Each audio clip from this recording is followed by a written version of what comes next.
This legit might be Paul Carter's worst video yet. In this video, he basically says that you do not need to bias the same regions across the week, and his reasoning is honestly just embarrassing. So in this study, they had two groups of people. One group that trained continuously for 6 months, and another group that trained for 6 months, but they took three-week breaks in the midst of it. And Paul says that even after 3 weeks off, they still kept gains from 6 weeks of training. What are you trying to do with telling us this? This literally is a nothing argument. Like, literally all this is saying is, oh, after 3 weeks of not training, you don't lose all of your gains. This tells us nothing about the fact that if you bias a region 1 time a week, then those fibers that are exclusively recruited on that exercise, unless you do over 3 to 4 sets, they will not grow. And in the next study he shows, basically they had trained subjects doing training programs, and the only thing that they did for biceps are pull downs and rows, yet their biceps still grew. And he's coming off the assumption that since they're trained subjects, they probably did biceps work before,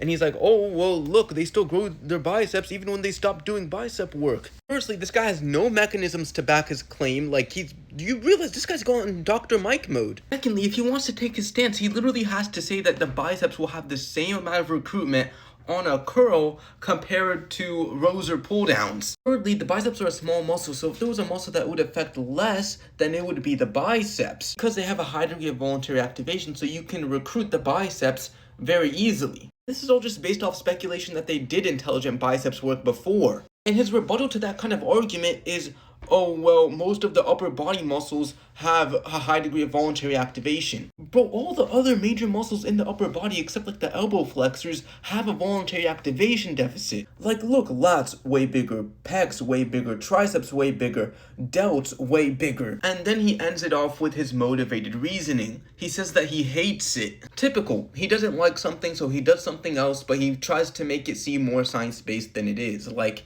peak dishonesty, bro. You can do whatever you want, do whatever you enjoy, who cares? But to make it seem more science-based than it is, it's just dishonest. So yeah, I hope so.